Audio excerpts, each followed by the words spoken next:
우리가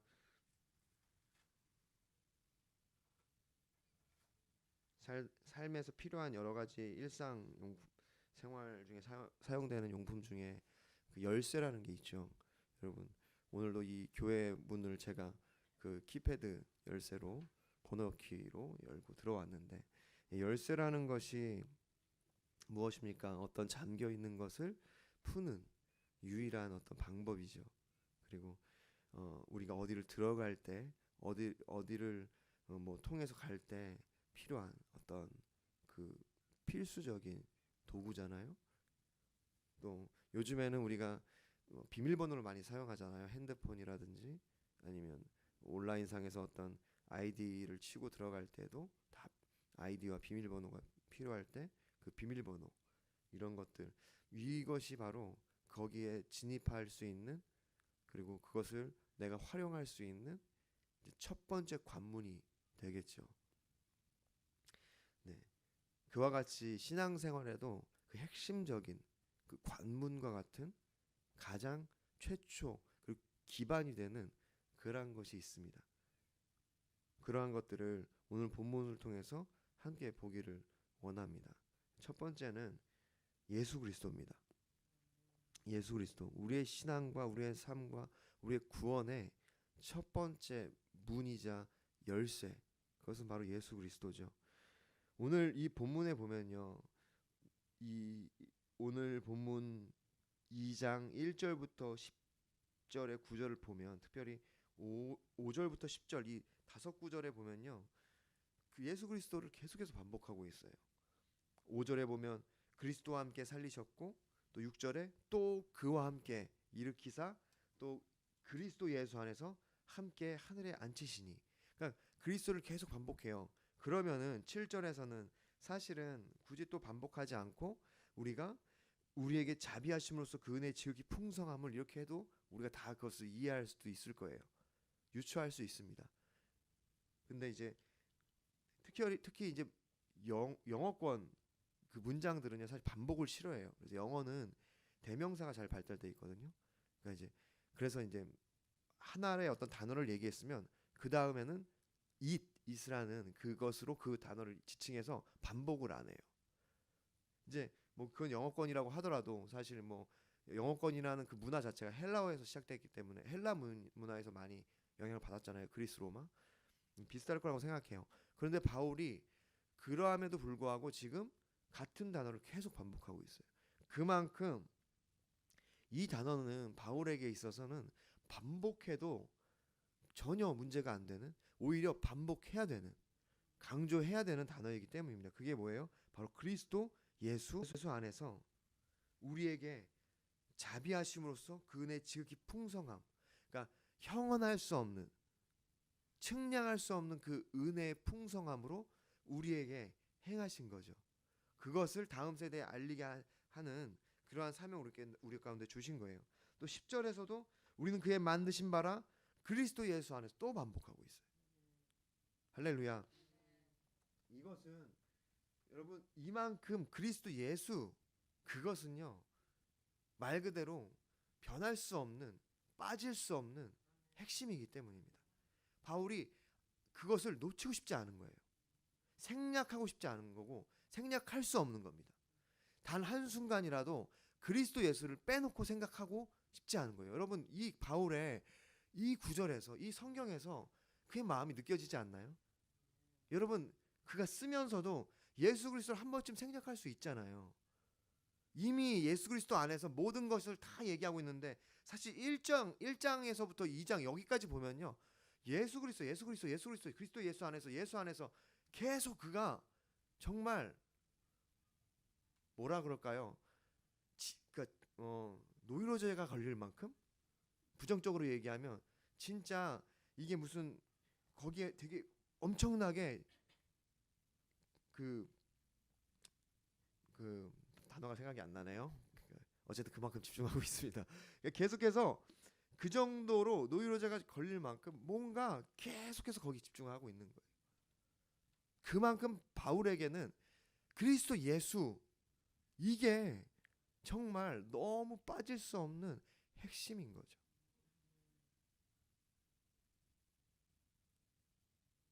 그도 그럴 것이 그가 원래는 그리스도 예수 하면은 그것을 이름을 고백하는 모든 사람을 다 잡아서 죽이고 싶었던 사람이에요.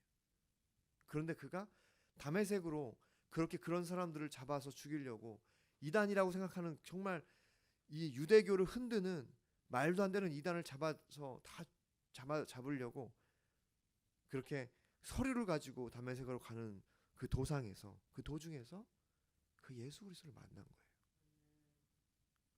그게 꼬꾸러진 거죠. 거기서 예수님이 살아계시고 하나님의 아들이시군요.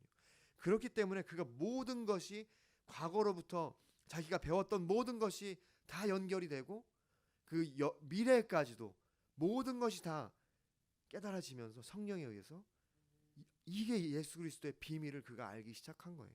그렇기 때문에 그가 이렇게 어떻게 보면은 정말로 정말 과하게만큼 그가 1장 2장에서 그 예수 그리스도를 반복하고 있다는 겁니다. 그만큼 예수 그리스도는 우리의 신앙에서 빠질 수 없는 핵심입니다. 무엇으로 그것을 표현할 수 있을까? 성경의 어떤 구절로 그것을 우리가 다시 한번 그것을 정말 증명할 수 있을까요? 여러 많은 구절들이 그것을 증명하고 있어요. 예수 그리스도만이 유일한 구원이고 소망인 것을 증명하고 있는데 우리는 그 예수님의 말씀에서 그것을 찾을 수 있죠. 요한복음 14장 6절 예수께서 이르시되 내가 곧 길이요 진리요 생명이니 나로 말미암지 않고는 아버지께로 올 자가 없느니라. 여러분 우리는 예수님 그분 자신이 자신에 대해서 증거하신 그 말씀에 의해서라도 어떻습니까? 아버지께로 갈 자가 없대요. 여러분 예수 그리스도로 말미암지 않고는 오늘 지난 우리가 2달 동안 그렇게 1장과 2장을 통해서 배웠던 이 모든 구원의 경륜 그 놀라운 은혜를 예수 그리스도로 말미암지 않고서 우리에게 올 수 없는 것입니다. 우리가 다다를 수 없는 거예요. 그렇기 때문에 이 유일한 길, 유일한 진리 그 예수 그리스도 그분이 우리의 삶에 우리의 신앙의 핵심임을 믿으시기를 바랍니다. 그런데 사실 우리가 신앙생활을 하다 보면 많은 순간 이것을 많이 놓쳐요. 그 중심에 둬야 될 그 예수 그리스도를 놓치고 여러분 우리의 마음과 우리의 신앙생활의 어떤 중심에 다른 것들이 오기 시작한다는 것입니다. 여러분 그러한 대표적인 예가 웨스턴의 신앙생활이에요. 서양인들이요 그리스도로 시작하여 그 그리스도로 시작된 신앙 안에서 마을 이뤘고 삶을 영위했습니다. 근데 어느 순간에 그들의 삶에 예수 그리스도가 빠져요. 그들이 서로를 블레싱하거든요. 그러니까 축복하는 게 그들에게 굉장히 그 문화가 됐어요. 그래서 이제 예를 들어서 누가 기침을 해요. 이렇게 재채기로 에치 하면 옆에서 bless you 이렇게 이제 그 축복을 해주는 그러니까 그렇게 그냥 굉장히 관습화된 것이 신앙이에요. 근데 뭐가 핵심적이냐면 점점 예수 그리스도가 빠졌고 심지어는 예수 그리스도를 약간 욕되게 사용하잖아요. 여러분 그 영화 같은 거 보면 지저스 크라이스트 이렇게 하는 게 정말 예수님을 인정하는 것이 아니라 약간 그냥 이렇게 욕하듯이 상황에 대해서 뭔가 저주하듯이 그것을 사용하거든요. 그러니까 이 정도로 예수 그리스도의 이름을 완전히 폄하하고 너무도 그 소중함과 고귀함을 잃어버린 거예요. 여러분 이러한 영향들이 우리의 삶에도 있다는 것입니다. 그래서 저는 그런 생각도 해요. 어쩌면은 어느 순간에 우리나라 사람들도 그런 욕을 사용할 수도 있겠다. 그냥 막 하다가 오 예수 막 이러면서 그걸 이제 욕으로 사용하는 그런 안타까운 상황이 될 수 있다는 생각을 하게 돼요. 왜냐하면 가끔 저는 이 사회가 약간 그 미국 문화를 많이 따라가기 때문에 뭐 그러진 않을까 뭐 싶은데 그러진 않겠죠. 그러니까 중요한 것은 우리가 점점 그것을 놓친다는 거예요. 여러분 왜 서양인들은요 기도할 때 우리는 그래도 예수님 이름으로 기도합니다 이렇게 꼭 하는데 이제 그런 것도 잘 사용 안 해요. 그냥 아멘 이렇게 하는 것 같아. 뭐 이렇게 기도하고 아멘 이래요. 아니 그게 물론 그 기반은 예수님을 기반으로 하고 있지만 여러분 우리가 고백하지 않고 그분을 애써 우리가 인식하지 않으면 사라지는 겁니다. 인간이라는 게 인식의 동물이에요. 우리가 뭐라고 얘기합니까? 눈에서 멀어지면 마음에서도 멀어진다. 여러분 그 영어도 있잖아요. Out of sight, out of mind. 여러분 그것이 인간이에요. 우리가 인식하지 않고 보지 않고 그것을 고백하지 않고 애써 그것을 우리가 드러내지 않으면 없어지는 겁니다. 중요성이 사라지는 거예요. 예수 그리스도가 마찬가지인 것 같아요. 우리가 우리의 신앙에 있어서 부단히 그래서 예수 그리스도를 우리의 삶의 중심에 같이 모셔와야 됩니다. 계속 그것을 고백해야 되고 예수 그리스도로 말미암아 내가 이 모든 것이 시작됐다는 것을. 그래서 이 예수 그리스도의 그 은혜의 그 깊이, 그것을 언젠가는 더 나누고 싶어요. 자세히 그 은혜의 깊이가 얼마나 큰지, 하나님이 이 땅에 그의 독생자 예수를 보내시는 것이 어떤 의미인지, 예수님께서 이 땅에 우리의 육신을 입고 이 땅에 오셨다는 것, 아기 예수로 오셨다는 것이 어떤 의미인지, 그것이 얼마나 놀라운 큰 은혜고 정말 우리가 형용할 수 없는 그러한 선물인지 우리가 함께 나누기를 원하는 것입니다. 여러분, 그러므로 계속해서 여러분의 삶의 신앙의 중심에 예수 그리스도를 다시 한번 모시기를 소망합니다. 여러분의 삶의 중심에, 모든 생활에 예수 그리스도를 여러분이 초청하십시오. 예수 그리스도가 주인 되게 하시고, 예수 그리스도가 모든 것 되게 하시고, 예수 그리스도가 머리 되게 하시고. 여러분 가정을 생각할 때도 우리가 많이 놓치고 있어요. 우리 집의 주인은 예수님이다. 이것을 기억하고 우리 가정에서 있을 때마다 그것을 기도하고 그렇게 회복하기를 소망합니다. 두 번째로 하나님의 선물. 여러분, 우리가 이 구원을 받는 그것은 예수 그리스도인데요. 예수 그리스도가 하나님의 선물이지만 이 은혜, 이 구원이 하나님의 선물이라고 오늘 고백하고 있어요. 성경은 증거하고 있습니다. 8절이죠. 너희는 그 은혜에 의하여 믿음으로 말미암아 구원을 받았으니 이것은 너희에게서 난 것이 아니요 하나님의 선물이라. 9절 행위에서 난 것이 아니니 이는 누구든지 자랑하지 못하게 함이라. 여러분, 오늘 이 말씀에서 하나님의 먼저 너희는 그 은혜에 의하여 믿음으로, 그러니까 은혜에 의해 우리가 구원을 받은 겁니다. 은혜가 구원의 핵심적인 동기입니다. 그러니까 우리의 행위가 아니래요.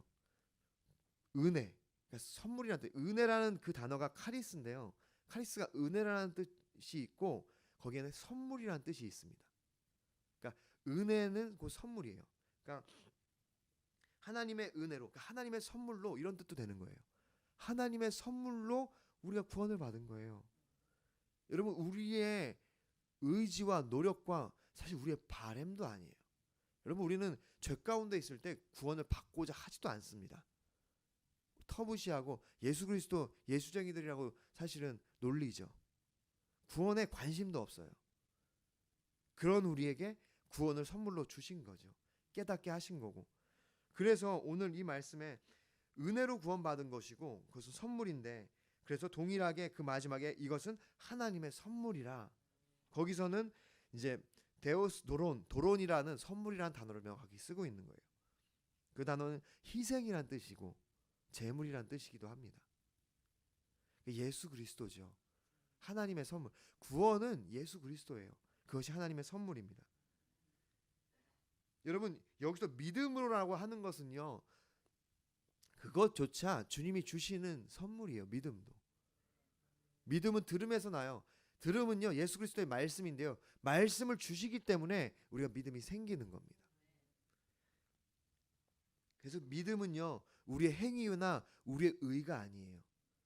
그러니까 우리의 어떤 능력이 아닙니다. 그것은 믿음은 또한 주시는 거고 은혜로 우리에게 허락하신 거예요. 그러니까 믿음은요, 구원을 수납하는 도구입니다. 무슨 말이냐면 도구긴 해요. 근데 우리가 사용하는 도구예요. 그러니까 우리가 믿음이 있어야 돼. 예수님께서 그래서 왜 아직도 믿음이 없냐고 책망하세요. 그러니까 우리 안에 있어야 될 도구입니다. 그 믿음이 있어야 구원을 우리가 받아들여요. 믿음이 없으면 구원을 받아들이지가 않아요. 그러니까 믿음이 없는 사람들은요, 예수 그리스도를 향한 그 구원을 받지 못한 사람들이에요. 그런데 그 믿음조차 우리의 능력이 아니라 행위가 아니라 하나님의 선물이라는 겁니다. 그래서 여러분, 우리에게 구절의 고백처럼 이것은 우리가 자랑할 수가 없는 거예요. 여러분, 근데 우리의 신앙이요, 이것을 잊어버리면, 이 키를 잊어버리면, 구원은 하나님의 선물이라는 이 키를 잊어버리면 점점 이 신앙이 내 중심이 돼. 자꾸 뭔가를 하고 나서 내가 자랑하려고 하고, 내가 그렇게 했다고 얘기하고 나를 드러내기 시작한다는 거예요. 여러분, 철저히 우리는 우리 자신을 부인해야 합니다. 사도 바울의 위대함이 거기에 있어요. 그가 정말 그가 얘기했어요. 자기가 자랑할 것이 왜 없겠냐고. 그의 학벌, 그의 가문, 그가 행한 것들, 그가 주님 앞에서 뭐라고 얘기하냐면 내가 어떤 사도들보다 더 큰 일을 했다고 얘기해요. 더 큰 수고를 했다고. 맞아요. 여러분, 사도 바울은요, 결혼도 안 했습니다. 베드로는 결혼을 했죠. 결혼도 안 하고 사도 바울은 그 복음에 온전히 매여서 복음을 전하는 일에 모든 에너지를 다 써요. 그리고는 내가 전자와 같이 부어졌고 하나님 나라에 갈 때가 됐다. 그럼에도 불구하고 그가 뭐라고 얘기하냐면 나는 죄인 중에 괴수다. 오라, 나는 이 곤고한 이 몸에서 누가 나를, 이 사망의 몸에서 누가 나를 구원하랴. 그리스도 예수로 말미암아 내가 감사한다. 이 고백이 사도 바울의 평생의 고백이라는 거예요. 그러니까 그가 이런 고백을 쓸 수 있는 거예요. 하나님의 선물. 그런데 우리가 어느 순간에 신앙생활을 하고 우리가 뭔가 우리의 삶에 열매가 있기 시작하면요, 우리가 그것을 취하기 시작한다는 거예요. 나의 어떤 공로로. 여러분, 우리가 그런 그 믿음의 연소함에 빠지지 않기를 원합니다. 이 사도 바울과 같이 이 모든 것이 하나님으로부터 온 은혜임을, 선물임을 우리가 절대 놓치지 않기를 소망합니다. 모든 것이 선물이에요. 우리가 잘하든 못하든 다 선물입니다. 열매가 있을 수도 있고 여러분 없을 수도 있어요. 초라하게 주님만을 바라보고 그 생을 마감할 수도 있습니다. 여러분, 그것조차도 은혜인 줄 믿으시기를 바랍니다. 여러분, 우리는 그래서 자랑할 것이 없어요. 제가 주님을 위해서 교회를 세웠어요. 제가 주님을 위해서 이렇게 헌신했습니다. 간증은 가능해요. 간증이라는 것은 그러한 행하신 일들, 내가 주님으로부터 사용되어서, 도구로 사용되어서 어떤 행한 일들로 인하여 주님이 나에게 그렇게 행하셨다고 함으로써 주님을 높이고 주님을 증거하는 일은 우리가 해야 되지만, 그것을 통해서 내가 나를 높이기 시작하고 나를 증명하기 시작하면 안 된다는 것입니다. 여러분, 왜 우리가 자랑을 합니까? 나를 증거하고 싶어서 그래요. 나를 증명하고 싶어서. 그래서 우리가 증명하지 않아야 될 이유가 여기 그 다음에 있습니다. 그것은 바로 하나님의 작품. 우리가 놓치지 말아야 할 열쇠, 신앙생활에서 놓치지 말아야 할 열쇠, 예수 그리스도, 그리고 하나님의 선물, 그리고 하나님의 작품. 10절, 우리는 그가 만드신 바라. 여러분, 우리는 그가 만드신 바라, 이것이 바로 포이에마, 그가 만드신 바라, 포이에마, 그것이 바로 작품, 제조품, 신품, 피조물, 이런 뜻입니다. 그러니까 하나님께서 만드신 작품이라는 거예요. 할렐루야. 우리는 하나님의 작품입니다. 걸작품이라고 얘기하죠. 우리가 잘해서, 잘나서, 잘생겨서, 뭔가 능력이 있어서, 뭔가 이 땅에서 멋진 일을 행해서, 내가 유명해서, 내가 다른 사람들보다 뭔가 더 잘해서가 작품이 아니라 우리의 있는 모습 그대로 하나님의 작품이에요. 왜냐? 하나님의 선물로 구원받았기 때문에. 우리는 그의 만드신 바라, 그리스도 예수 안에서 선한 일을 위하여 지으심을 받은 자니 이 일은 하나님이 전에 예비하사 우리로 그 가운데 행하게 하려 하심이라. 우리의 모든 행위가, 우리의 모든 행동과 우리의 모든 삶이 우리의 모든 믿음의 이런 행동들이 그 하나님의 예정하신 바, 예정하신 것 안에서, 그 예정하신 것 안에서, 그러니까 프로에토이마조라는 단어인데 미리 준비하다, 미리 정하다 이런 뜻이에요. 미리 정하심 안에서 그렇게 행하는 거예요. 그러니까 우리의 삶 자체가 여러분 부끄러울 이유가 없습니다. 여러분 스스로가 작게 보이시죠? 그럴 필요가 없는 게 우리는 하나님의 작품이에요. 여러분 왜 우리가 예수 그리스도의 이름을 이용하기 시작하고, 왜 예수 그리스도의 이름을 이용하여 나를 드러내기 시작하고 나의 잘남을 뽐내기 시작합니까? 왜 그러한 것들이 우리 안에 올라옵니까? 내가 하나님의 작품인 걸 잊어버리기 때문이에요. 여러분 오늘 우리가 이 자리에 앉아 있는 건 너무 귀하죠. 감사해요. 회적인 마음에 여러분에게 감사하다고 얘기하고 귀하다고 얘기하고 너무 훌륭하고 정말 잘하고 계시다고 저는 얘기합니다. 목회적인 관점에서. 그것은 맞아요. 제가 할 일이에요. 여러분에게 제가 되게 차갑게 당연한 거예요. 여러분 여기 있는 거 굉장히 당연한 거고, 여러분 그것을 스스로의 자랑으로 여기지 마시고, 뭐 잘하는 것도 아닙니다. 이미 하나님이 다 그렇게 하신 거니까 어디 가서 자랑하지 마시고 뭐 스스로 높이지 마시고, 여러분 당연한 거니까 또 오세요. 이렇게 하면 여러분 오고 싶지 않죠. 그러니까 저는 목회적으로 여러분을 격려하고, 왜냐 주님의 마음에 그게 있어요. 당연한 거고 이것이 우리의 주님의 작품으로서 이미 정해진 것이지만 하나님 우리 격려하세요. 잘한다. 두려워하지 말라. 놀라지 말라. 내가 너와 함께한다. 힘들지, 외롭지, 어렵지, 괜찮아. 내가 너와 함께한다. 왜 너 여기 있니? 왜 너 이곳에 있니? 격려하시는 거예요. 그래서 저도 그렇게 하는 겁니다. 그러니까 그런데 우리가 여기 이렇게 오고 우리가 섬기고 우리가 뭔가 주님을 위해서 이렇게 하는 거, 제가 뭐 주님의 은혜로 이렇게 수원에서 오는 거 사실은 은혜예요. 힘들어. 이제 좀 힘들어지기 시작했어요. 이사를 해야 되겠어. 사람은 한계가 있고 패턴이라는 게 있고, 누가 그러더라고요. 롱런 하려면 그러니까 그런 그 목회에 어떤 좋은 패턴을 만들어야 된다. 안 그러면 몸이 망가진다. 뭐 이런 얘기를 하니까 뭐 저는 아직 모르는데 어른이 그렇게 얘기하시니까 맞죠. 그러니까 이제 저도, 근데 감사한 거는 그러니까 주님의 은혜예요. 괜찮아요. 제가 멀리 오는 거 괜찮습니다. 그리고 저는 진짜 자동차 운전하는 거 좋아하는 것 같아요.